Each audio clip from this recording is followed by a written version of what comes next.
Great. Hello, everyone. We're excited that you joined the Energy Communities Alliance for our discussion on financing nuclear energy projects. My name is Seth Kirshenberg. I'm the Executive Director of Energy Communities Alliance. AJ, if you could bring up the slide that identifies our new report. So ECA recently released a new report as of yesterday that identifies all the nuclear projects that are going on around the country. We focused on really what's going on with the local communities and DOE sites and what they can offer to developers.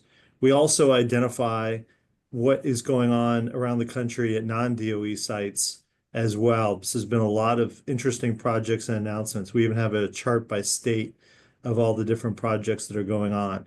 We talk about the support that the communities can provide. We talk about workforce. We talk about infrastructure. We talk about permitting and those types of things. And we also talk about the DOE support that can be provided as we move forward and the importance of the whole nuclear ecosystem, that it's not just an energy project. We talk about fuel, we talk about energy, we talk about the back end of the fuel cycle and disposal as well. And then we also highlight some of the international lessons learned and the valuable lessons learned that communities have provided elsewhere in the world. And, you know, as Chuck Hope, who's a council member in Oak Ridge, likes to say, we're open for business and we want to make sure that we highlight those different things. So with that, I'm going to kick off this meeting, which is really focused on how do we move these projects from the concepts that we've been working on and move them to actual projects. We're going to cover things like economic viability, project management, financing, government support, risk allocations, and all of those different things. And we've got a great group of speakers today. I'm actually very excited. Andy Rohr, who I met down in Oak Ridge at the ETech meeting, which everyone should put on their calendar each year to participate. He's a managing director with Baker Tilly's energy practice. And Andy and everybody else are going to go in a little more detail on their own bios as well. Tony Houston, he's not only someone who's worked in many different areas of the nuclear industry, he's now founded Quadrant Nuclear Industries, who's really at the forefront of the nuclear supply chain working on fuel issues. And last but not least is Chris Loeb, who works with the GAIN program. In this role, he serves as the main interface between the U.S. Department of Energy's Idaho National Laboratories and advanced nuclear reactor vendors. And he's been someone who's provided us with a lot of assistance and insight over the last couple of years as ECA works with GAIN and a lot of our communities work with GAIN. So with that, I'm going to open it up with the first question for the group. And really, I'm also going to ask you to introduce yourselves as you go forward. So Andy, maybe you can kick us off. Where are we right now with kind of these nuclear energy projects and financing? Yeah, so again, Andy Rohr, Baker Tilly, Managing Director, Energy Development, a lot of work. Background's about 35 years in the space, doing very large energy projects around the globe, actually a lot of nuclear in China many years ago. And currently spending a lot of time actually looking at the financing, what I call the multifaceted financing models for energy projects, including nuclear. So I was actually sketching this out last night, and it's like, okay, if you were to tear apart the financing stack, right? You've got IRA tax credits, which for which these are eligible. As a matter of fact, they're eligible for a special kicker if you go in. So you've got traditional tax equity. You've got, then of course you can sell the power, right? You've got the PPA. We'll come back to PPAs later because when we talk about risk, I think they have an interesting role to play. You can sell waste heat, heating and heat and chilling. You can sell waste heat for power generation. You can sell the environmental attributes. I talked to a renewable energy credit marketer, and he said, yeah, time-based nuclear attributes could go for $6 to $10, which is, that's a lot when you're running 24/7 like these do. Uh, so you have a lot of different pieces of the stack, and I think this is one of the challenges. And I'd love to hear what what the rest of the team thinks about it, because for most developers who are used to I'm selling you power, this is a whole different thing. You got lots of variables, and you've got lots of variables you can work with, but you have to find buyers for all of it. It's not just getting the PPA. And so getting those getting those buyers together, making all the contingencies work, I think is a huge part of the challenge. But the good news is, with you have that many different forms of, I'll say, revenue, it's actually to a degree simplifying the financing, because different people want to buy different things, they'll pay different things.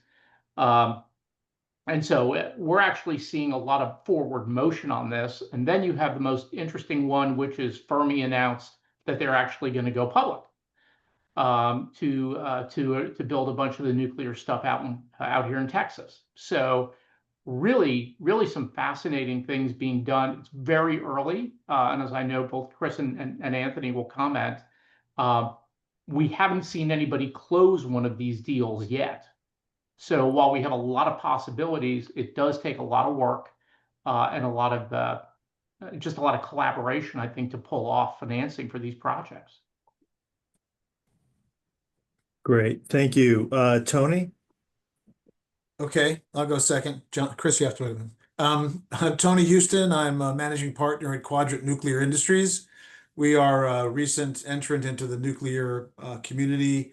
Our focus is nuclear fuel, specifically HALEU. So my background is very varied. I'm not a nuclear engineer. I studied Chinese in college and lived in Taiwan and Japan and Hong Kong and all over the East for a long time, looking for large convergence trades, right? I'm a financier. I look for the industry that doesn't see a technology, or a portion of the world that doesn't see a capital markets application. So I found the nuclear industry through my investments in the shipping industry in Singapore. So my previous company, Core Power, was and is still leading the effort to commercialize nuclear power in the marine industry. And I was fascinated with that, but recognized after a few years that the key component part to any shipping industry endeavor is fuel. So it goes back to the supply chain and how we can close that and make that a more robust supply for that shipping industry. Anyway, that led me to Quadrant Nuclear Industries, where we do focus on HALEU. My background, again, is we talk about financing nuclear in general. The first financing structure we did at Core was really bootstrapping, right? So a startup, bootstrapping, getting individual investors, getting the shipping industry involved, getting the buyers and the off-takers involved. Like my favorite investor is a client that wants to buy my product. So we got the shippers involved to buy into the firm to then take the product over time. Same thing here with Quadrant, is to find those aligned who are actually trying to buy our product and get them as investors. But this time around, we're backed by a family investment office that is kind of a quasi-private equity, long-term private equity firm. So in terms of how do you finance a project, there are different phases, right? The chain of investments goes from super aggressive angel in the beginning to early stage venture capital, into, if you're making money, private equity, private debt. The end of the food chain there, the high end of the food chain, is project finance. When you have off takers of magnitude and you have a AAA rated whomever buying your product on a schedule, right? So part of my job is to actually marry that up. So we have the inceptions of contractual relationships and beginning to get a line of sight on production schedules and output. We know what we can do over time. It's sort of drips and drabs of HALEU over time, and then it gets to tonnage over, say, 2 or 3 years. And we have already people asking us to buy substantial quantities in the tonnage, in the sort of 50 to 80 tons, 1 or 2 people. That's more than we could process in decades, right? So again, we have to be very conscious of that credibility gap to make sure that we can produce what people want to offtake, right? And they all stop there. Yeah, no, and before we get to Chrysalis, I think that's really helpful. And we're going to come back to, especially at the beginning phase, because I want to start with that beginning phase until we get to project finance, because that beginning phase that you just talked about, to me, seems like the hardest phase, and you'll tell me if it is or isn't. But Yeah, yes, I'll tell you right now, it is. It is yeah. always the hardest. The beginning is always the hardest, man. That's really, sorry to take your time. It's really hard. You've got to come up with a plan and have the trust in the people around you to finance you for the first beginnings.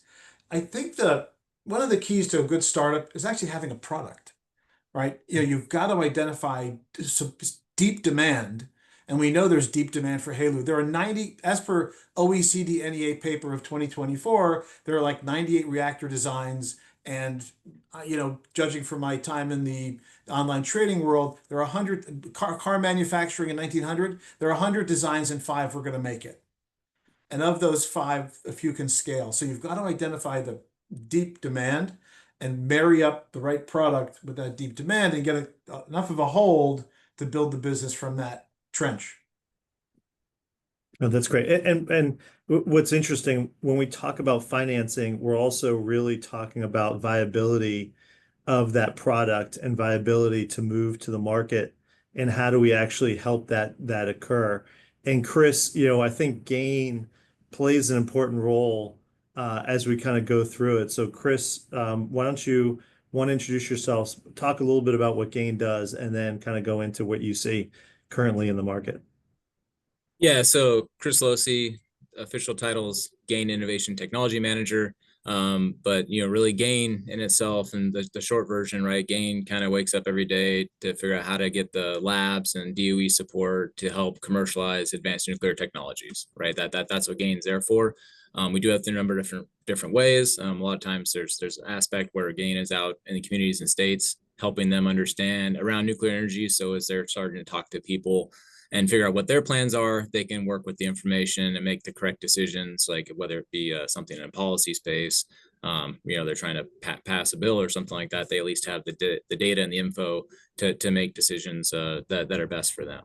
And then the other side is supporting industry, right? We do that through a voucher program. I don't need to go details on vouchers now. We can cover that a little bit later. But that's what I do in my normal day job, is running the voucher program alongside helping with advanced reactor cost estimates sometimes, and also some other areas in supply chain development as well, which is becoming a hot topic again. But yeah, in the nuclear industry right now, and just to kind of Tony's thing in terms of like the numbers, right? I used to have a better track of it, but my general estimate is, right, there are roughly around 50 designs in some form of development at this time when you talk about advanced nuclear technologies. And, that's across roughly about 30 to 40 companies. Right. And, there's new ones around there announcing new ones around there announcing every day, and talking to them and trying to figure out where they're going to go, and try to work with the labs usually to help advance those technologies going forward.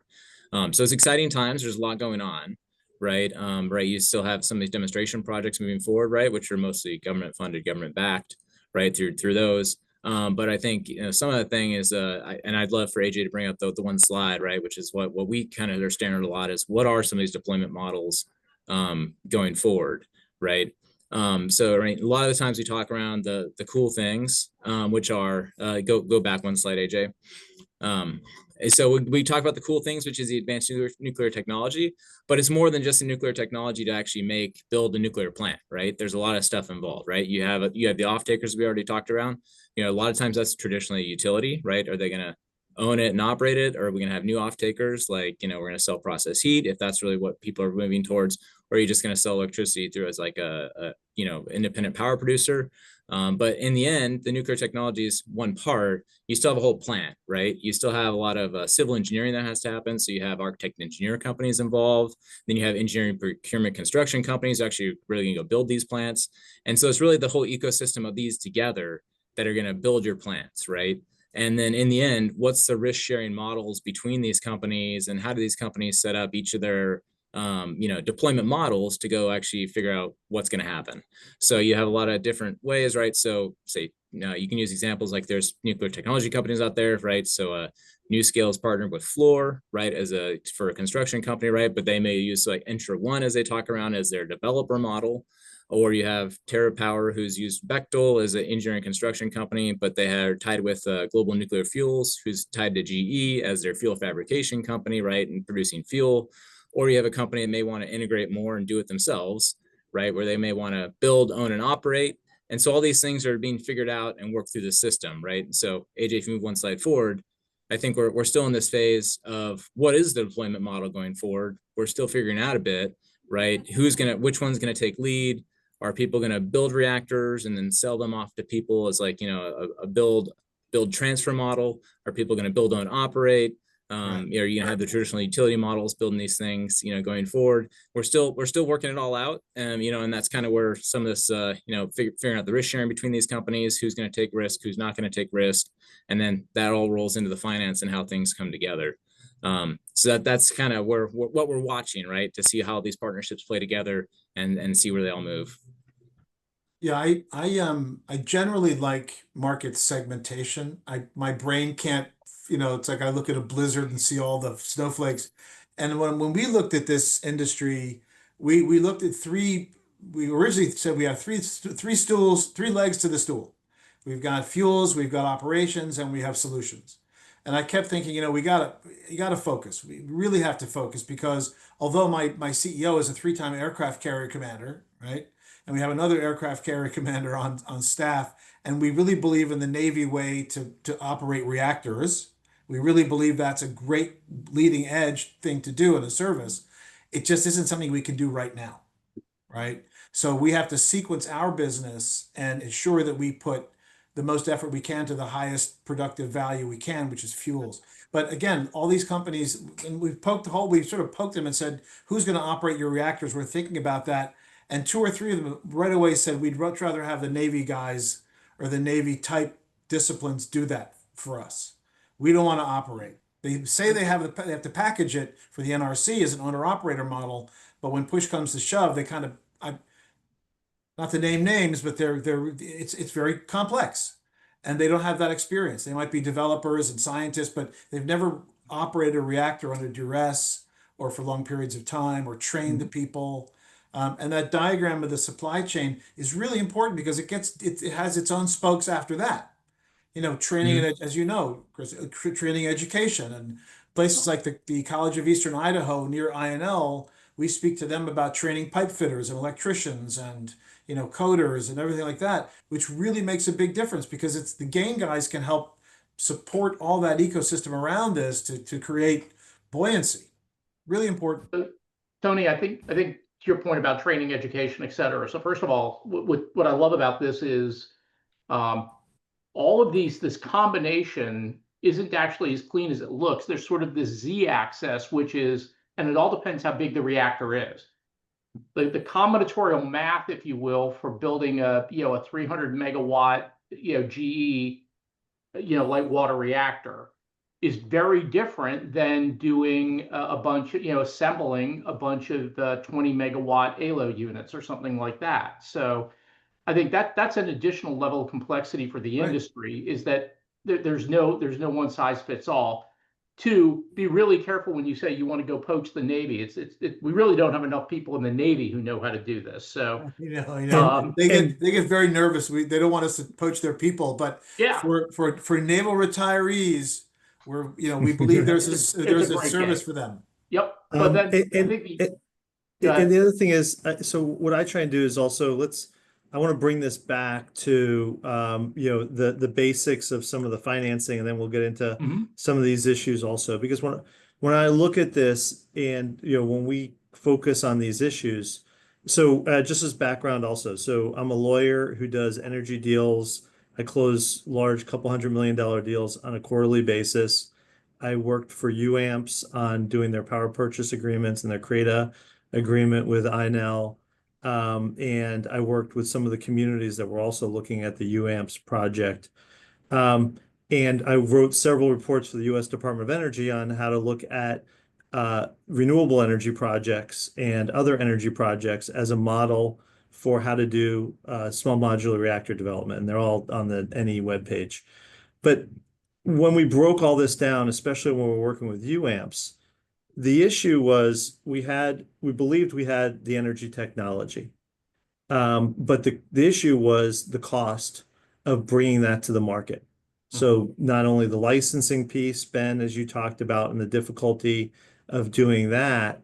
And so Ben Cross has been on our meetings for a long time, so he knows to ask questions in the Q&A. So please, everybody ask in the Q&A, and we'll try and get to them. But then also what we try and do is, what we were trying to do is through the capital stack, how do you lower the cost of the power once it's being produced so you can actually bring it to market and it can be an affordable product? And so we were doing that with, INAIL potentially being an off-taker on the project for the long term, more than a 10-year PPA, having a 30 to 40-year PPA, which you can't do directly with the Department of Energy. And then we talked about, having the CRADA, which was using that for the research reactor piece as well. So there's another piece. And then there's the piece that comes to the market. And then you've got the loan program, you've got the tax credits, and you've got potentially other mechanisms that, especially for the first of a kind, to help funding to go through licensing, help funding to go through site preparation, help funding to do analysis and those types of things. So, when we break this down and we look at financing and we look at all these projects that are now coming to market that are being announced that will come out in the next 3 or 4 years, they all have to deal with these same things. So, for the first time on the power purchase agreement side, we have parties who are saying off-takers, they'll potentially take it, but you still have to get to a certain price range in order for them to be able to do that. So before we get into, and Tony, I'm glad you brought it up, just the structured finance for an individual deal, it's how do we get all these different pieces together? And Andy, I know you've kind of looked at this and talked to a lot of different folks. So how do we get through that? I mean, we're talking first of a kind, but we're also talking once from there, that nth of a kind. So how do we get from that, we've got this concept, it's very expensive to build, especially our first one. How do we then get from that piece to get that first one done, which, Tony, I'm going to ask you where the investors are on that. And then how do we get to that, that next piece for the nth of a kind? Tony, you want to go or? And you go for it. I'll Okay. clean up. I'll try and clean up. So we do have a couple of sort of publicly announced projects like GE stuff in Canada and Clinch River and some of these other things. Getting through folk is always a problem. It's a problem whether you're doing geothermal or nuclear or whatever, right? It's just been that way. So I think the real question is, if we acknowledge that there's risk, what kind of financing structure is there to allocate the risk? Right. What we don't want is the developer takes the risk or the EPC takes the risk and we start putting, hypothetically, Westinghouse or, Bechtel out of business, right? Because we have to assume things are going to go wrong. We all do stuff like this every day. Right. So I think the question is, how do we share that risk? And then, frankly, how do you share the rewards? So I'll give you some of the things we're playing with right now in deals that are out there. One is, if you were to put together three or four large scale, I'll call it Westinghouse AP1000 projects. So let's say the first 10 that the president asked for. Is there a way that you could take some of the risk of the first of a kind, and whoever's going to take that risk, you would actually, as the cost came down in the back, you would actually share some of the upside of those subsequent projects with the initial financing team, right? So we do 10, it's, $6,000 a megawatt for unit 1, it's $2,000 a megawatt for unit 10. I'm not saying that's what it will be, by the way, but just, so when you get down to the back, you literally, the guy who puts the money up first takes a strip on the back end projects, and actually earns out a premium against those, right? He took the risk because investors took the risk. So that's one. The other one is, can you do what I'd call variable PPAs? In other words, rather than trying to establish, I'm going to pay you, 8 cents a kilowatt for 20 years, is there some way I can say I'm willing to take between 8 and 10, right? So I have a little bit more flex again when I go to price my final power. So those are two we're seeing. And then remember, we've got, you've got depreciation, you've got tax attributes, you've got all these other things, but just the tax credit at 30%. If you took your project and it said it makes sense at $6 billion to build, and you've got a 30% tax credit, if you run your numbers without the credit and you can make it work, and this is what I tell people all the time, don't assume the credit. The credit actually, remember, it's 30% of your total qualifying energy property. So that credit, if you will, climbs with an over. And if your over is 25%, you got a 30% credit. Guess what? You actually have a mechanism right there that's very available to you that can be used to manage what I call the worst case scenario. Those are things that we're seeing people model out right now. I do like, some of the announced, nuclear is eligible under, to your point, Seth, under the LPO. LPO is, I've done a couple of them, great program. It takes time. And one of the interesting things is, and I blame Chris and the guys at INL, they're moving this stuff so fast. A lot of traditional like commercial lending and those types of folks are really going to struggle to keep up. Private equity seems to be able to stay in play, but I think a lot of conventional lending is really going to struggle, at least on the first and maybe the second. And I think, And by the way, because the private equity stuff is small. It's small ball.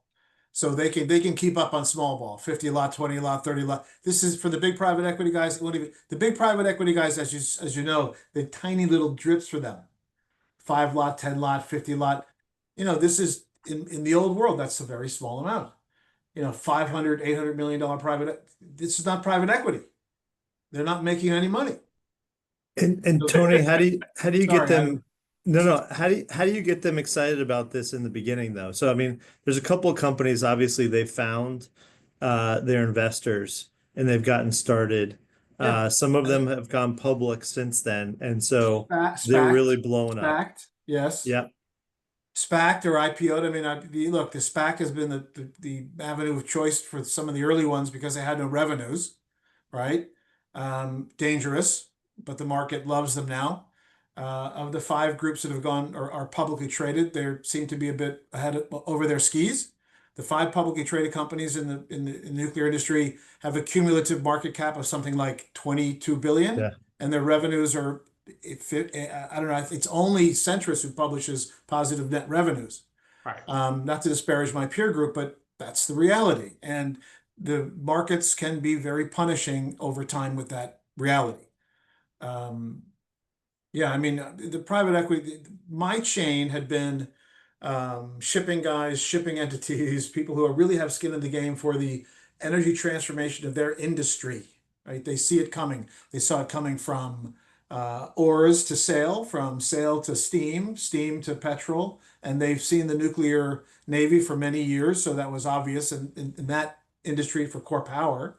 For our side at Quadrant, it's very obvious that no one has fuel. There's only one American domestic halo maker, and it's Centrus, and they make they don't make a lot. It's 900 kilograms, I think, a year, which is not very much relative to what NEI or others publish as the cumulative demand per year in 2030 or 50, which is hundreds of tons per year. Mhm. So it's a completely inverted demand supply structure. So who do you get involved? It's the smaller private equity guys who nibble at the 2 lot, 5 lot, 10 lots. I think the biggest raise we saw on the private equity side, or really it's venture capital, let's be clear, venture capital is, I don't know, 150, 200 million bucks. I mean, But I think those are very different investments. I mean, so absolutely. speaking as I've done an IPO, I ran a venture. Very different. Right. Very So, different. That whole supply, the whole like ecosystem supply chain, Right. that food chain You're absolutely right. It's very, very different. You asked about the early stage inception stuff. That's where that lies. The smaller guys, the smaller Yeah. venture capital firms, and ALO then did 100 million the other day. yeah, but Right. what's that? Yeah, ALO raised 100, right? I saw that. I think I saw some of the valuation there, the pre-money valuation, pre-revenue valuation. Yeah. But so I think you're right. I mean, there's different financing points along the continuum, Oh yeah. I right? I mean, mean, I've look, got the angel the deals. holy grail is the DOE loan program squeezing the banks on points. You talk to Julie, you talk to Jigar Shah, Julie Kazaraki, and say, Julie, I've got banks lined up. Can you help me, back me up and insure me and, Sure. get all right. I mean, that's when you have off takers of magnitude on a real schedule. You have a real product with real offtake and a schedule. But I think, and I find the Fermi one fascinating for this reason, because they put together private capital for, I'll say, for part of the development, right, to get going. Now they're going to go tap the public market. And I can't speak to who's in either one of those deals at this point, but they're going to go tap the public market. I think that's a really interesting way to go. Yes, there's risk, but what's interesting about it is it's basically a REIT structure. So a lot of the people I talk to who are going into this game look much more like REITs. They're real estate guys, right? They understand how to assemble capital, how to handle returns, et cetera. To your point, Tony, that does raise some issues about how to operate. Yes, it's a little more difficult to operate a small nuke A little different. than it is to fix the plumbing in a New York townhouse. But although maybe not. But so I think we just have to accept that the conventional models for financing aren't going to work. And then I'll take this back briefly, Seth, to, if you look at this from a P3 standpoint, because in the end, these are going in communities, a lot of the smaller nuclear stuff people are talking about, what is that? If you throw in the P3 attribute, the community attribute, how do local communities participate and pay for it? Because to your point, they're not going to be able to buy these things. Somebody's going to have to go build it. Well, and what's really interesting, so let's remember, so UAMPS is a public utility, and their structure was one where their member utilities are looking for long-term power and to provide to their local communities. And the way they finance their project is that each one of these municipal utilities, are buying into the particular project. I keep doing this because I'm used to charts, so sorry, everybody. My hand is a chart basically showing the municipalities on top, and then as you go down, it's the project and the off-taker and those types of, and they're the off-takers as well as you go forward. And the reason why that model was difficult on a first of a kind is because they didn't know what the price was going to be, Right. and they had a hard time being able to tell their customers, we're going to see the power within this particular date, and it's going to be generally this cost. Whereas, when they're looking at it and they need power and they're buying into things, they buy as a collective into a power production facility. And with natural gas, it's a lot easier to be able to identify what that cost is going to be, within a certain percentage points. So going back, when we look at the other utilities as they're doing this, they also have ratepayers. And so they're also looking at what are my choices that I'm going to buy into as we go through this. I've got nuclear, I've got solar and wind with battery energy storage, and then I've got natural gas with, I can make it as clean as possible potentially as we go forward. And you look at the life cycle of these things and all those other types of things, and they're trying to compare and contrast about what they're going to buy or not. And then we have this new model, which is small and micro reactors for very specific uses, whether they're for a particular plant or a small community, a military base, etc. And yes, the military may be buying the first one or two, but after that, they need to figure out how to pay for it. But they don't even want to buy, they don't want to buy them. The military's been Yeah. pretty clear. They don't want, Right. they They want to want buy, to bring in an operator. they want to buy the milk and not own the Yep. cow, right? Yeah. They're Yeah. very clear about, we don't want to own it. We don't want to operate it. We want you to come in and supply us with power on a good, grid-like cost structure and be done with it, right? We've looked at these, base structure types of deals. I've seen some of them over the years.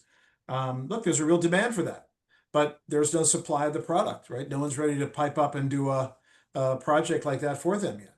We've seen the Air Force Base up in Alaska, but has it come to fruition yet? July 4th. That's Well, what we've heard.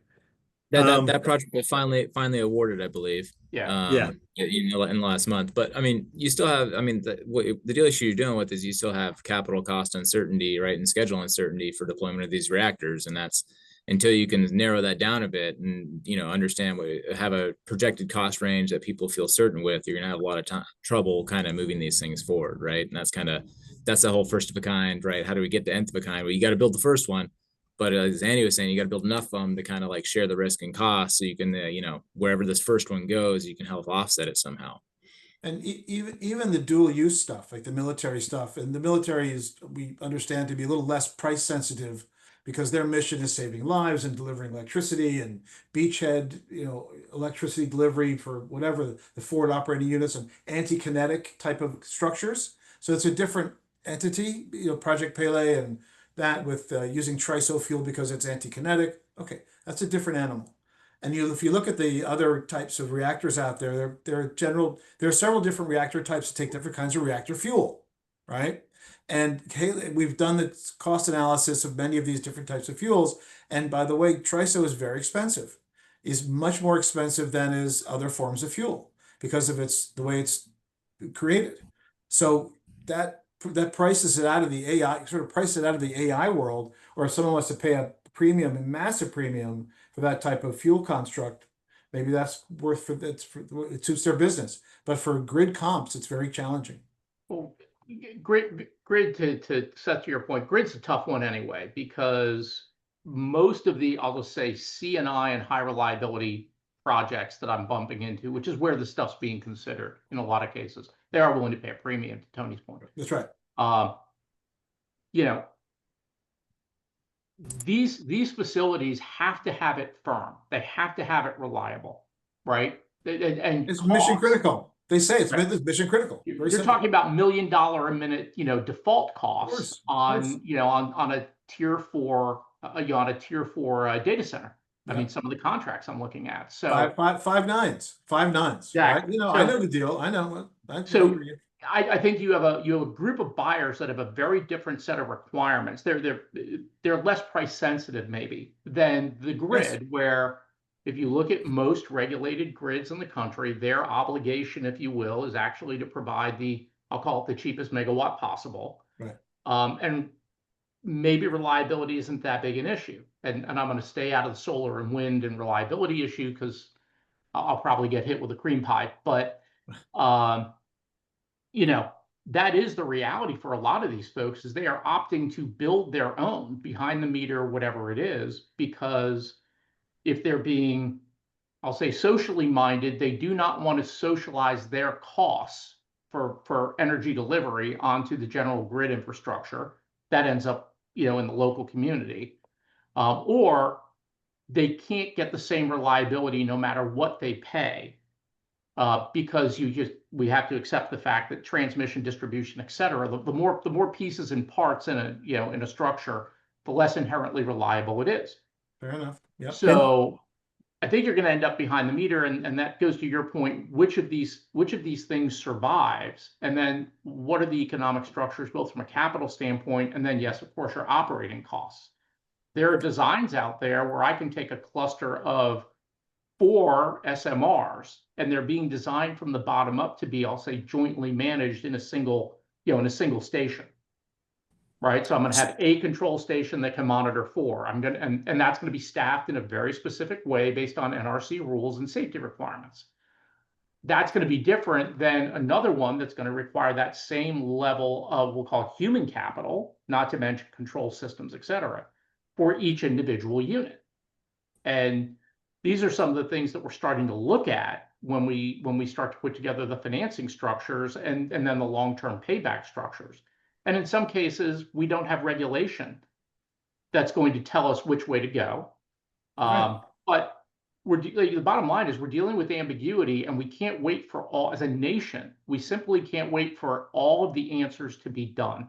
And so I'll take my hat off again to the guys in the labs, who I know are, yeah, you guys are going way out on this, and thank you for it, because the data you're providing to people like me every day is actually helping us work with investors, communities, manufacturers, et cetera, to make these things viable on what is a much accelerated timeline. So thank you. And let's do this. So I'm going to break down a little bit about some of the revenue sources, because the revenue sources then go to how you actually finance it. And Chris, maybe I'm going to ask you to start, just talk a little bit about the voucher program to start, and then maybe we'll go into the loan program, and we talked a little bit about tax credits as well. Yeah, so if AJ can just bring up the one slide, we can go to a few little details, nuts and bolts around vouchers. So GAIN vouchers, they've been around since 2016, originally set up really to support advanced nuclear developers, right? And helping them commercialize their technologies by providing some funding, right? But it's funding to the labs to basically support work for the nuclear energy company's behalf, right? And it's access to national lab capabilities and resources that they wouldn't be able to find elsewhere in the private sector. But really, so it's a competitive award, right? It's not a financial award to the company. It's basically paying lab staff to utilize, their expertise to help them get over a technical challenge. It's typically a value of around $50,000 to $500,000, right? With a 20% cost share that's on top. Cost share is either in kind or funds in. It's really just depending on the company. We do it 4 times a year, right? Our next cycle would close at the end of October, right? And it's for U.S. companies. We use a standard CRADA. And, these projects are meant to kind of be done in 1 year to help them commercialize and get the information they need and kind of move out and move on to their next step and their next phase. If I told you all the details, I'll go off the top of my head, but, because I don't have it in front of me, but I have over 100 vouchers awarded since inception, right? And a number of them are over half are complete. And they continue to kind of, provide success to all these newer developers, who need laboratory assistance to help them, kind of move forward. With their various technologies across a wide range of topics, right? So there's many topics. We even get to some sort of financials, even sometimes some sort of offtake issues, when it comes to if people are looking at process heat, hydrogen production, or other areas like that, which has been of interest for a number of years. But those are, it depends on which tools and capabilities companies are looking to utilize at the labs and how they need to go, solve their problems moving forward. Great. Andy,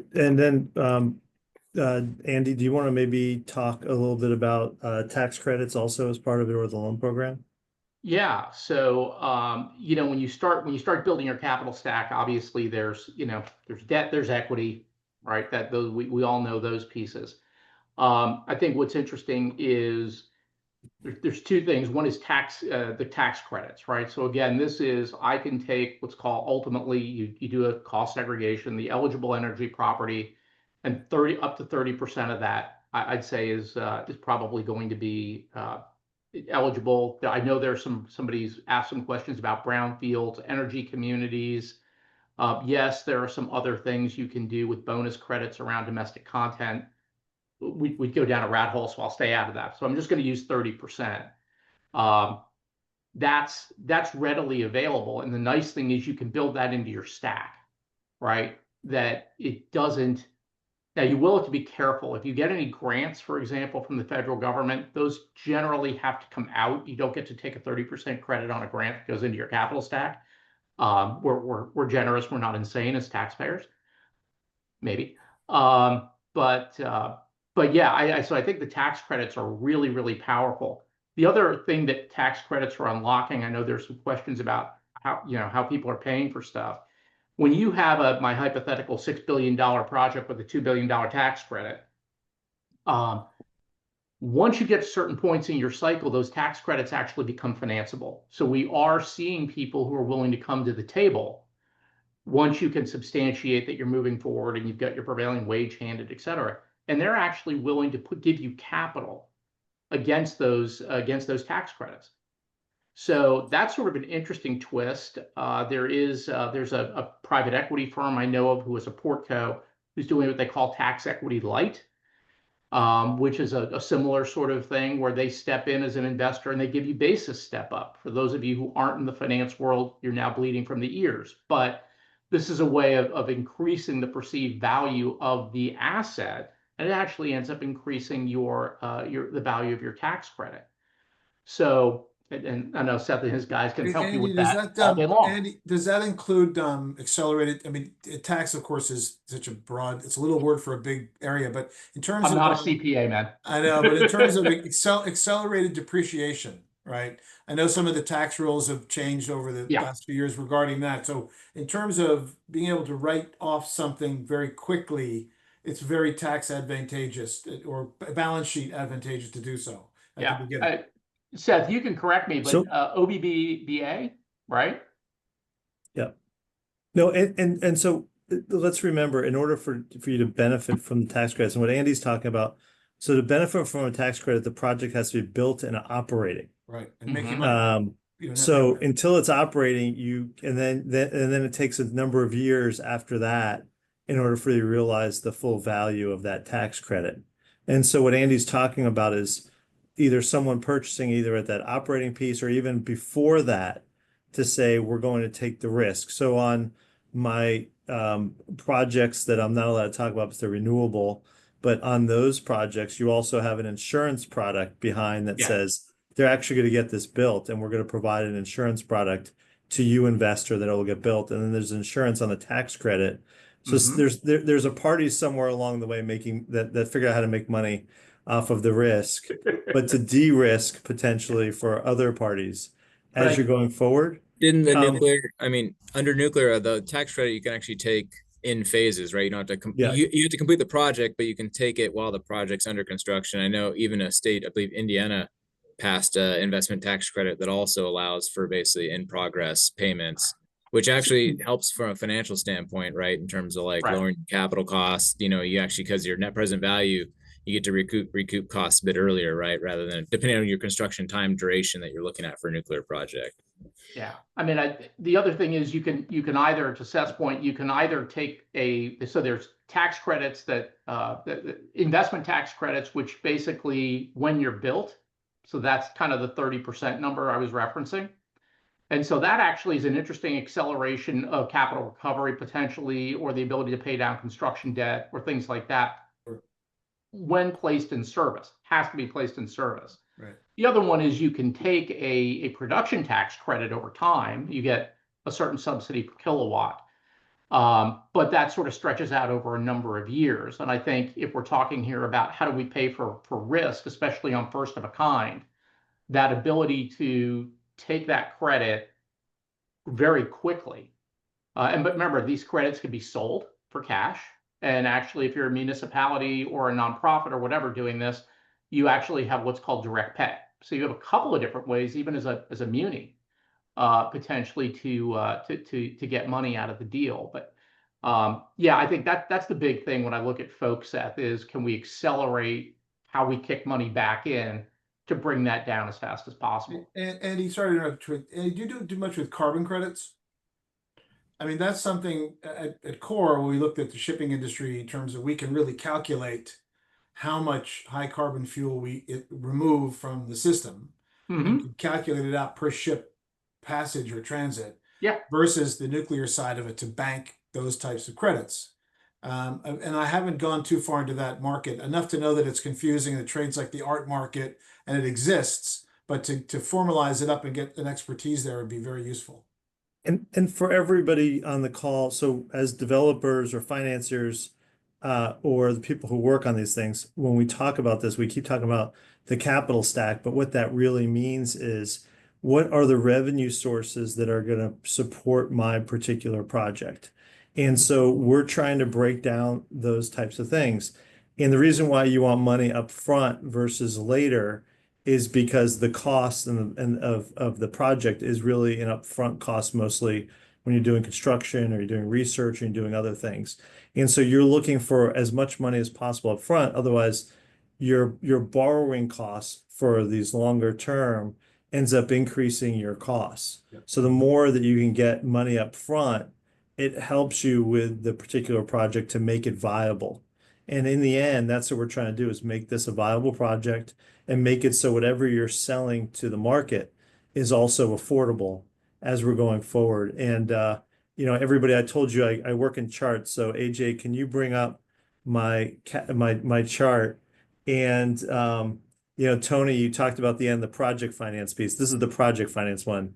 This is not the angel investor one at the start. It's really the one that once we get to an actual project, this will help you see, next one.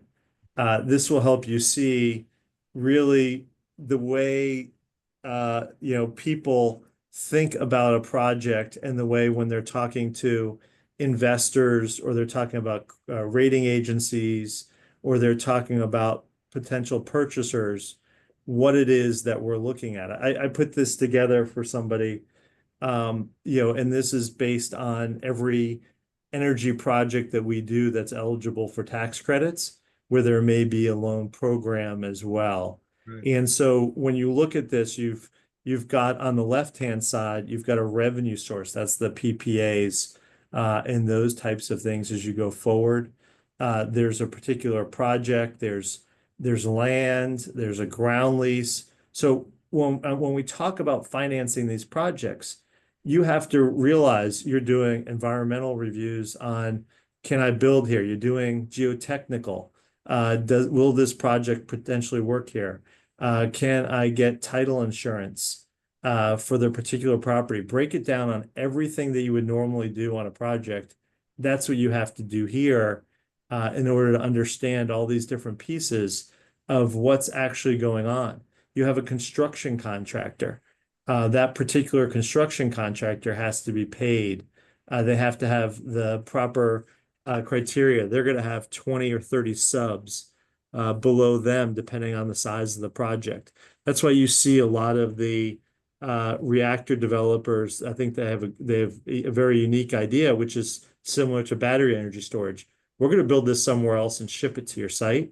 It's going to be in a shipping container, and we're going to put it there because it makes a lot of these other things a lot easier as you're going forward. So the owner, as we go forward, there's a tax equity owner, and then there's an owner. So we would break off all those different things as you're kind of looking at this. But then, there's, the purchaser, maybe a utility, maybe one of these developers. You've got the tax equity piece up front. We talked about tax credits. There's various types of tax credits. I tried to make this simple, even though it looks complicated as we go forward.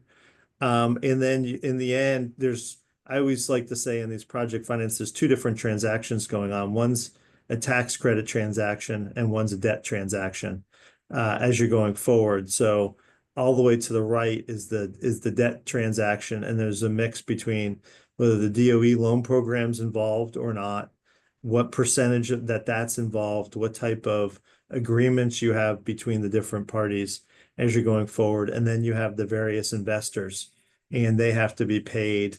And this shows you how you're going to get paid. This shows you where their money goes into the different things. And believe it or not, this is a simplified chart, everybody, for how we do these things. So, what we're trying to say to you is, look at all the different pieces, and we're still breaking it down. I'm only on question 3, by the way, everybody, for of the many questions that I have for these folks.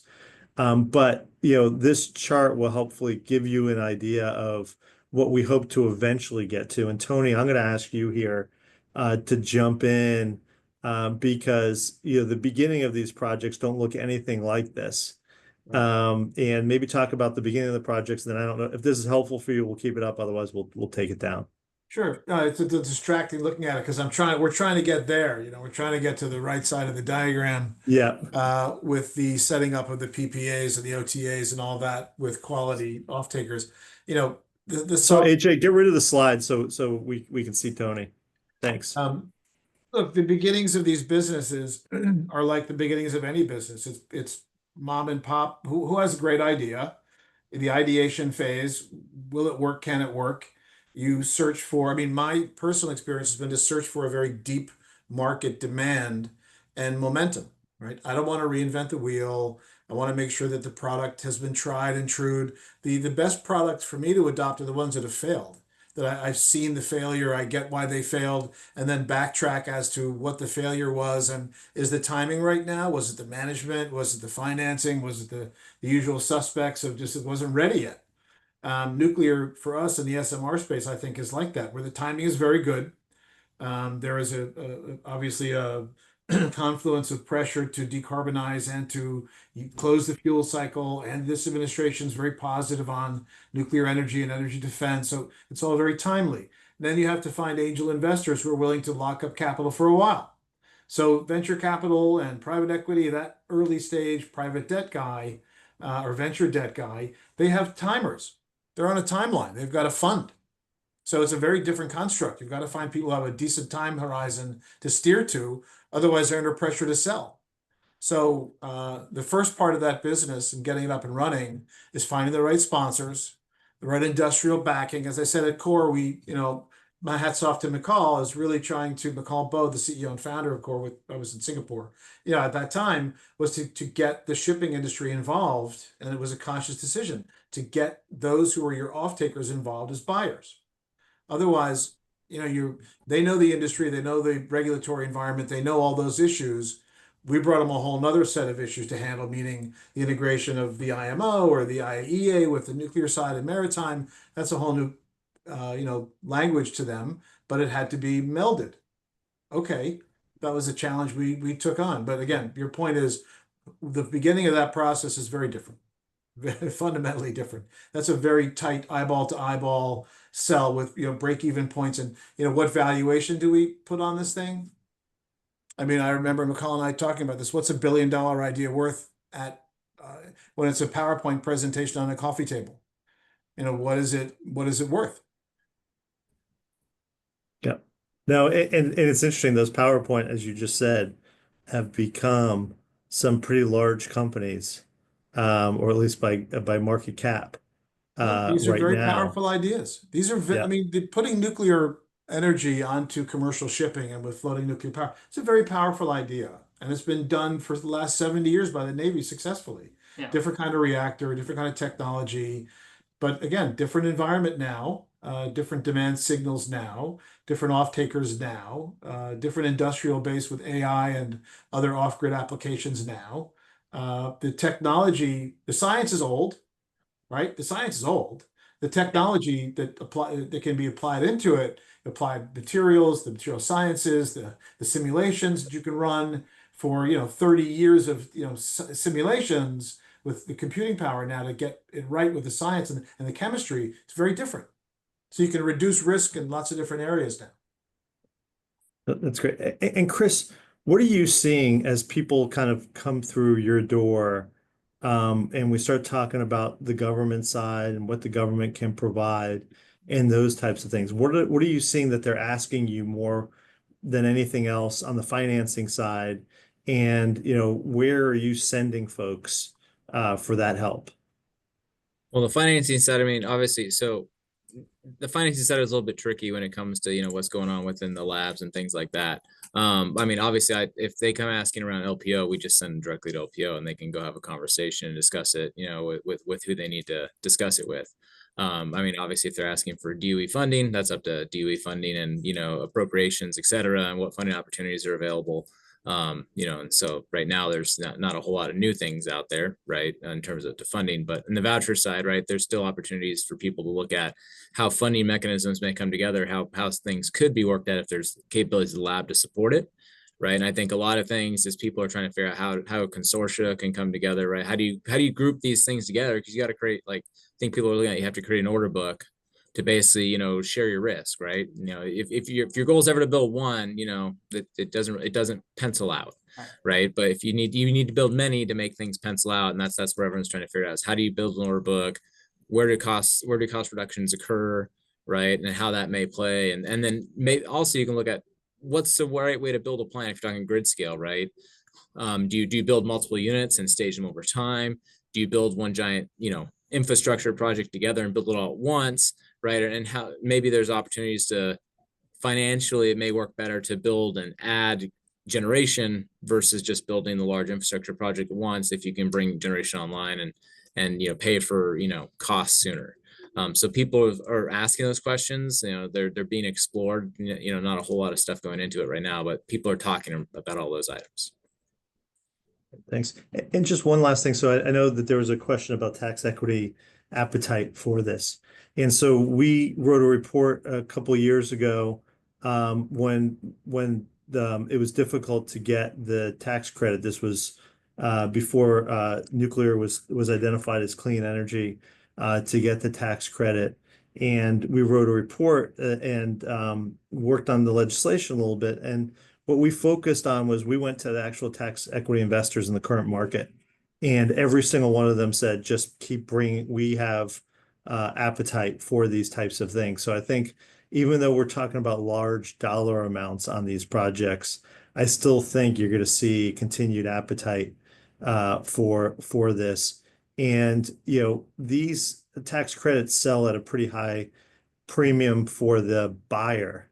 So the buyers see this as a very positive thing as well. So the fact that we have these great tax credits to take advantage of can really be a game changer on a lot of these projects once they start to get to the phase of where we're building them, as long as they're still around at that time, because what we're learning is tax credits can disappear at certain times. So we're keeping on that. Andy, you looked like you were getting ready to say something also. I was going to say good points. That there are some other things you can look at. We talked a lot about tax credits, et cetera. If you're looking to do a project, there are also state and local incentives that you want to consider, whether it's property tax abatements and things like that. So it's, we're very focused on that, but if you're actually thinking of doing a project, you want to step back and look at really what's the impact you're going to make on the community that you're serving, and then what are those relationships? Because these are big enough things. I mean, just in terms of the construction, these can put hundreds of people to work for, 3 years. And provide a place where people can be trained on some of the new skills Tony was talking about. I mean, there's a lot here. We're building a new aspect to the economy if we do this right. I mean, they're talking about tripling nuclear power by 2050. Yeah. That is a very, very large lift. Yep. Not just old build, rebuild, and repowering old plants, but that's building new. It's new. And I go back to what's the biggest, again, one of the biggest input value costs for this industry is fuel, right? I know that some of these utilities are looking around to buy uranium because they see a shortage on the horizon. That's a problem. The United States has to spend more effort on closing the fuel cycle and using its current stock of light water reactor fuel to burn that up. And I know there's a lot of effort there. We're looking at that. The Halo set is a different fuel form for the new reactor set. Okay, fine. Different market segments. Again, this market segments. It's not one market. It's many segments of this market. Yeah. I mean, so that's all I wanted to say is, it's complicated, but there's other things out there as well that you can rely on when you're building your project. I'm going to answer one more question. Have the recent changes to NEPA changed the project's interest in LPO? And the only thing I was going to say is with the new NEPA processes, things should go quicker. And the speed of NEPA was one thing, but the risk of being sued and stopping your project was the bigger risk. And the recent Supreme Court rulings, I believe, have narrowed that significantly. And that's really what I think is going to help these projects move forward. Not only the timing of getting them done because of the new policies, but they're no longer regulations at DOE, but then also the recent Supreme Court ruling that made NEPA, less. It's harder to challenge and stop a project related to NEPA. Can you all? I'm going to go back to. Sorry, I'm going to try and go back and forth as we're doing this. Can you all go back to risk and who's really taking the risk? And maybe Tony, I'll start with you, and then we'll go around. But who's really taking the risk on these projects as we go forward? You know, you can start from these beginning ones, the first of a kind ones, and then go into project finance. I mean, it's the risk, but you break it down into different component parts, right? You've got technology readiness level risk, so technology risk, you've got regulatory risk, you've got management risk. A lot of these companies are small, they've got a couple of key men. So as an early investor, you look at the range of risks, and there are a lot of them. So as an early investor in any kind of venture, you've got to manage 6 or 7 the biggest risks, right? So as an early stage investor, you have to manage those risks. So you go to the management board, you control the company, you make sure the money's been done appropriately. For the other end of the spectrum, when you talk about offtake agreements and project finance, that's a whole different level of risk. That's a risk for payment and credit and product delivery and security of asset over time, and can you claw back the whatever you're financing, right? It's a different risk. Equity risk, credit risk, very fundamentally different. It depends on where the person wants to sit at the cap table. Early stage equity into conversion into venture debt, into longer term project finance. We talk to a lot of banks. We know the big banks love this thing if it works.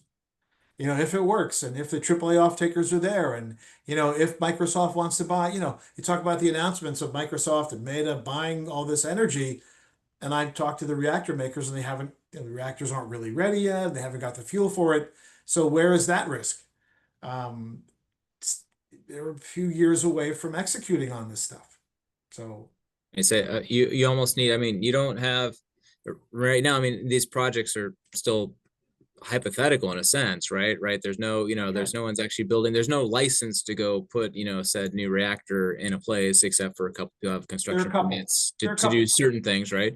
Most of those are government-backed, demonstration projects, right? And so if so outside the government-backed demonstration projects, no one's really assuming any risk because no one's actually building, anything right now from a power plant perspective, right? Generate from generating power perspective. So until you kind of, right? Exactly. There's equity risk. You can invest your money in someone early stage, and it doesn't work. That's your risk. So the VCs or whoever's invested in the companies, right, have their equity tied up. Yeah, I do think there is. If you think you own part of the company and you buy into the company and you have part of the cap table and you have part of the investment, the IP or ownership rights, you mitigate some risk, I suppose. But I think there's another risk here, which is, let's assume that these things don't show up, right? Because things happen. I'm building my development at the same time the power is getting built, right? These aren't going to be serial. So I think for project developers on what I call on the real estate side, if you will, or project construction side, not energy, as well as the communities that are agreeing to host these projects, you do have a risk. Because if I tell you that I'm going to be moving in and I'm going to be dropping in an SMR 4 years from now, I have one, I'll say, community response, maybe around emissions or CO2 or whatever I want to have. And then all of a sudden I find out I'm going to be running gas for the next decade. And all I can get is simple cycle 30%, and I'm spewing emissions out into the air all day. Right. So I don't want to lose track of the fact that these things go in places. And those people are at risk. But yeah, besides that, equity players get wiped out. I don't think conventional lending is going to go in until we get to nth of a kind, because that's just not where they're comfortable. I do think you're going to see some of these very large private equity players potentially playing. And the other one we haven't talked about is some of these large foreign sovereign wealth groups who are looking to deploy huge tranches of capital.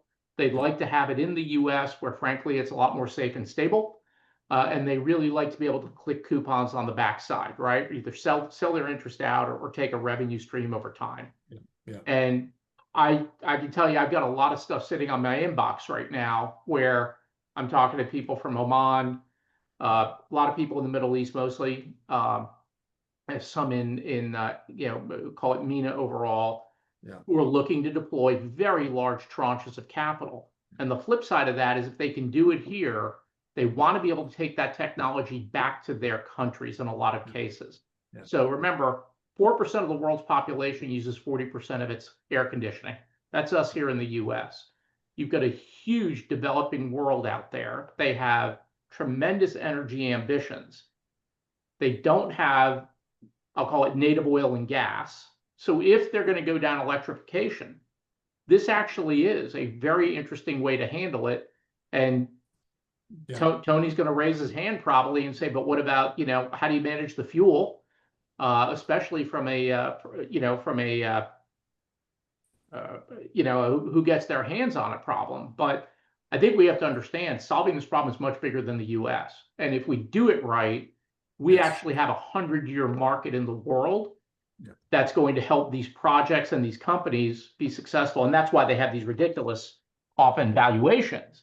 Is because this is a massive play, really like we probably haven't seen before. Yeah, since the last energy transformation into oil, the sovereigns are very interesting. I mean, I've been very fortunate to be in that world. So the sovereigns that I know, the Asian sovereigns and the Canadian sovereigns or semi-sovereigns, Australian sovereigns, they play in all the capital structure, right? They have their super duper venture capital guys, small, right? But they put their eyedroppers in, they spend 10, 20, 30, 50, fine, because they want to see it go through to fruition. They want the tuition through that into the larger project finance, where they're ultimately the risk taker on the back end of the multi-billion-dollar, again, nth of a kind play, where they're happy to finance those multi-billion-dollar build outs because they see the off takers all lined up and ready and rated, right? So that's going to happen. It's happening now. We're seeing some of it. It's small for those guys right now, but our trajectory for the case for the fuel development is, I think, appropriate for that kind of a buyer. I think, you talk about the hyperscalers, the off takers or whatever.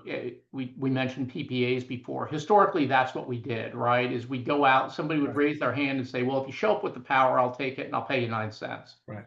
One of the things I am seeing as we build out these capital stacks for projects and for investor teams is, okay, is that hyperscaler willing to put money on the table? Are they actually willing to put equity into the project? So you just don't walk around. It's equated to all the projects that we're looking to get on the grid, right? You get developers raising their hands saying, yeah, I'm bringing 500 megawatts, but they really don't have a guaranteed off taker. They may not have the capital, and we have an issue there. I think you're going to start seeing a lot more requirement for off takers to put something in the stack. So to your point, if equity gets wiped out because the project doesn't execute or whatever, they're going to feel some pain. And that will change, I think, who gets funded and which projects are really real. I agree. I think also in all of these, one of the things that is going to be real key is that, bringing these to market, once we show proof of concept, especially on the international side, that market is huge. I attended the International Atomic Energy Agency's SMR conference not too long ago, and where you have people obviously from all over the world, not only the almost over 100 potential SMR projects, shopping their wares, but also the buyers and the countries that are interested in acquiring those. And we're in competition with Russia, China, everybody in order to get our technologies out there. And that's why, the critical piece is bringing 1 or 2 of these or 3 of these to the market to not only see if they're viable from a production standpoint, but also see if they're viable from a financing standpoint as well. And I think those are the things that we're going to start to see, kind of as we're moving forward. And so, with that, Chris, being at Idaho National Laboratory, and there's excitement over the test facilities and those types of things, both on the fuel and on the production side. What kind of insights can you give us on, what you're starting to see? Hey, technology officer, right? On what you're starting to see out of kind of some of these projects, and when do we think we'll start to see them actually producing power in the market? And then also, when do we think we can get to the nth of a kind in years? Just ask the $1 million, $1 billion question, right? In terms of where everything's going to go. Yeah, But Chris, I'm going to write this down. I want to make Yeah, sure I yeah. get this right. Yeah, exactly. So, I mean, obviously, there's a lot of work, R&D work, right, and demonstration work, set up at the labs, and other people are now looking to maybe demonstrate outside the labs, right, with recent DOE announcements. Still a lot of work to figure out how things are going to occur and all those items. But right, you still have some, especially microreactors, looking to demonstrate within the dome, right? That's at the National Reactor Innovation Center. But still, those are just demonstrations, right, which we utilize to then go license reactors and move forward. As far as the timelines, right, I can't tell you much more than I think what you see publicly announced, by people out there, right, in terms of what their timelines are for deployment, which is, here, hopefully some of the microreactor people say here sometimes, this decade before 2030, right, to, start up and, start operating these things. That's kind of where your deployment timelines, I think, are, right. I still think you're looking at, this for commercial type units, right, you're still looking hopefully by the end of the decade, by that 2030 timeframe, around that window, right, to kind of get there. Yeah, hopefully with demonstrations and other things, between here and there.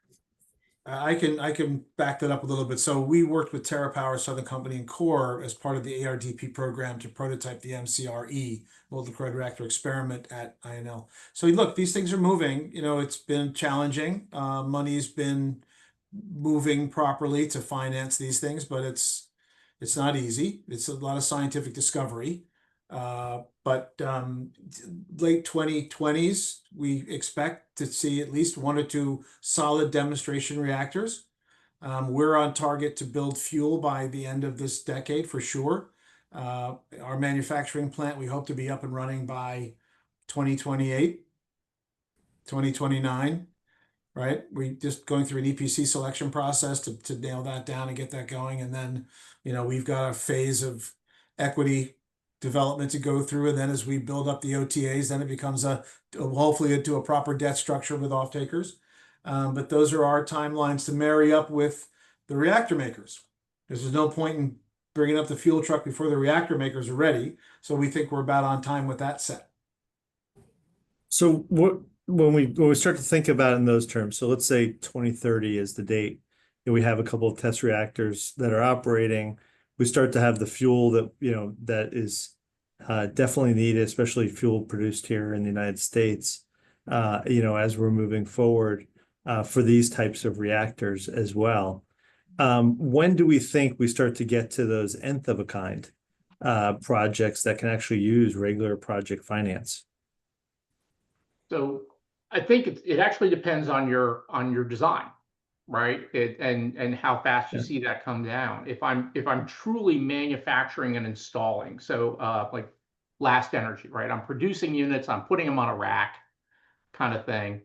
I think you're going to get there a little faster because you're going to be running more volume through your manufacturing and development process, et cetera. Has some risks associated with it, like it's hard to change in the middle of middle of a production cycle, but those could move fairly quickly. But I think the ones that are going to be a little more challenged are the one that look a little more classic, which would be, say, maybe like GE, right? With the BWRXs, right? They're great units. They fill a 300 megawatt unit is wonderful. But it's a little more, I'll call it bespoke. I know it's not exactly bespoke. They are going to be, they're going to be manufactured and assembled on site. So, but it's going to be about the volume. And I think, Chris, you talked before about the size of the order book. I think the ones I look at when I'm working with investors right now who are looking at some of these companies as investments is, what does that order book look like? How fast can they move it? And then you're going and looking at their development facilities, their manufacturing facilities. So I think the answer is, I hate to say it, it depends. But that's one of those risk points you're going to take into account as a project is, what does your book look like? But if I manufacture 20 of these units in 12 months, right, I probably have squeezed a lot more learning out than if I'm doing two. And then there are folks, and I'll look at Kairos, for example, who have built a number of these test units and already beat the heck out of them, in terms of what I call the non-nuclear aspects. So they could look at working the bugs out of their manufacturing line. And this is one of the things about talking to some of the younger folks coming into this industry is, I think, Tony, you pointed out that the physics isn't new, but they're very, very focused in a lot of ways on advanced manufacturing, material science, truly manufacturing these things, as opposed to where we started 70 years ago, which is bespoke builds, at mass scale. So the cathedrals. yeah, I mean, they're great folks to talk to because they're so energized, they're so creative. They actually have a huge amount of credit to the folks who've already been down this road. Yep. But man, they start off with yes, of course we can make this happen, and I love that. I'll circle back to the guys that I think who are going to help really kick this door open is the shipping industry. Right? I said this before. There are 100,000 vessels out there over 110,000 deadweight ton that age out over the next 25 years. Right? They burn an equivalent of 350 million metric tons of high carbon fuel every year, which is the equivalent of Germany, right, for a CO2 offtake. The shipping industry has been very keen on this. They're very interested in manufacturing them in a shipyard, in the ports, to electrified ports. So I think, again, that I believe is one of the avenues that will really accelerate this going forward, because that demand is real and it can pay for itself and it can be international, right? And the point-to-point green corridors that they can open up are available kind of nowish. The American Bureau of Shipping, Den Norsk Veritas, the guys at Lloyd's Registry, all the classification societies are all over the nuclear shipping thing. So, but again, it's going to progress logically from terrestrial build, management operations, test it, floating, dunk it, turn it over, shoot it, blow it up, whatever. It's got to have sea trials, and then you're going to see the shipping industry adopt it when it can. And again, I said the shipping industry is already deeply invested in this as a transformation structure, particularly the Japanese and the Koreans, who see the Chinese shipping industry as a real existential threat, right? The Chinese now produce over 50% of the world's global shipping tonnage, which is a bit of an issue. So the Japanese and the Koreans are very keen to get this right. Right. Chris? Oh, I mean, Anything I was else to just add? gonna, no, I was just gonna say at some point, right?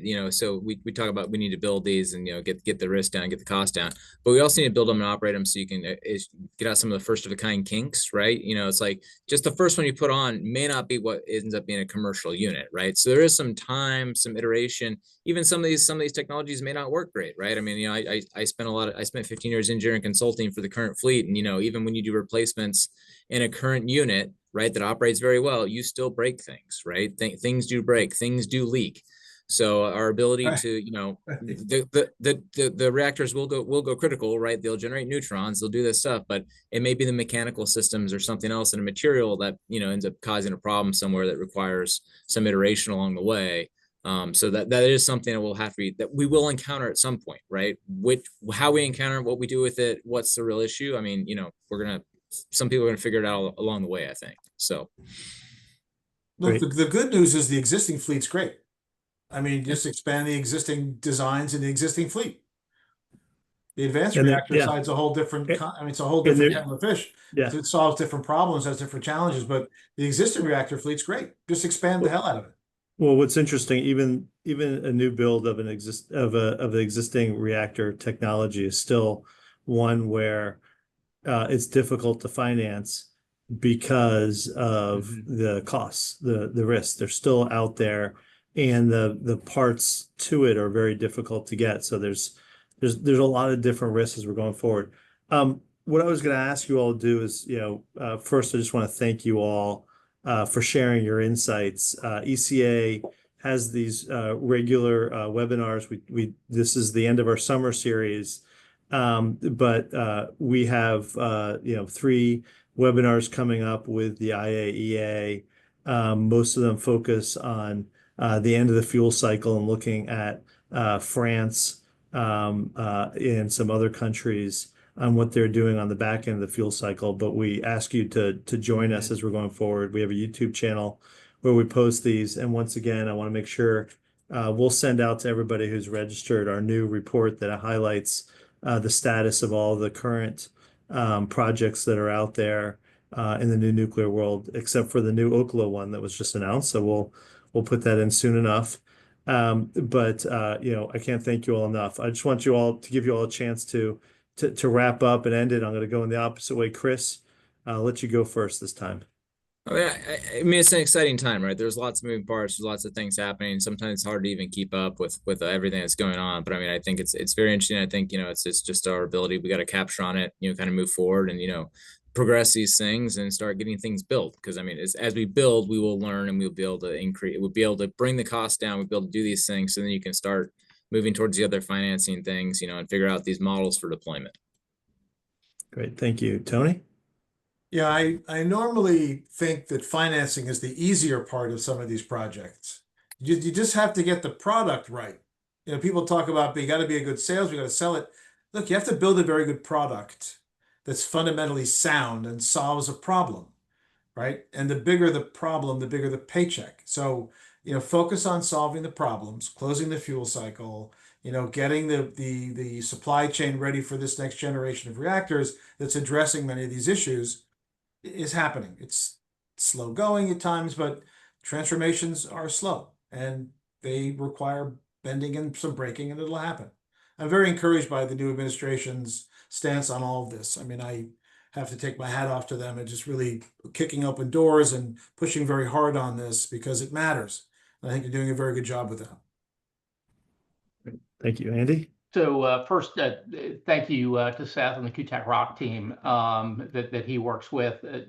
I think a lot of this does come down to understanding the laws, the rules, et cetera. So, gratuitous thing, find somebody you can work with who understands it, can help you navigate it, and understand how you want to participate in it. Supply chain keeps me up at night, to Tony's point, and not just fuel. Somebody's asked questions about domestic content, adders, et cetera. We need to rebuild our supply chains, whether it's for the SMRs or we're going to build more AP1000s, whatever it is. So if you're looking for opportunities, I think there's a lot of opportunities to participate in building out that environment. And then just the last thing is great questions today. I think financing this is a chicken and the egg, financing this or figuring out how you want to finance a project or participate in financing.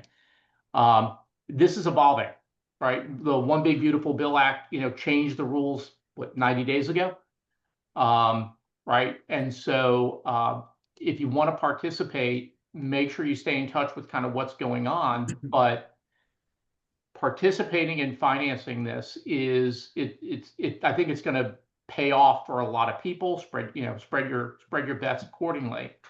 But I think there's a lot of creativity going on in the finance space about how to identify risks through the life cycle of the program, and then bring the right capital to bear at the right price, both public and private, along the way. So I'm very optimistic that we can not only build these quickly, which we need to for national and economic security reasons, but we can do it and ultimately make it affordable. So I'm very, very bullish on the space. Great, thanks. And I do also want to just end by saying, issues are going to come up as we're going through these particular projects, and talking to smart people like Chris, Tony, and Andy who understand these issues is a great way to help come up with these resolutions and solutions, because everybody in this marketplace wants to see these solutions, want to see these projects move forward, want to see success. That's why we're all investing so much time and energy into these things, is because we really, really want to see them successful. Well, I will put a caveat on that. There are some people that don't want to see it happen. The non-proliferation people are always chipping away at this and being harbingers of, what if. Okay, I get it. Fine. That's a risk, right? Let's be very clear. That's another risk. The non-pro people and those who are the naysayers, and what about the waste? And we need to have really solid answers for all of this stuff so that we can address it properly and intelligently. And I'm going to say we need to come up with the solutions to deal with all these things as we go forward. The other thing I just want to advertise is ECA. We have our new forum, and last year's was just great in Idaho Falls. This year is coming up. It's going to be Augusta and Aiken are hosting us April 21st to the 23rd, right after the Masters. So it's a great area of the country to be in at that time, and we're looking forward to the Savannah River Site Community Reuse Organization, who's our co-host on that. We always get great speakers, and we're looking forward to seeing you all there. So with that, we're going to end it here and say thank you very much. Take care. Thank you. Thank you. Thanks, guys. Bye-bye. All right. See ya.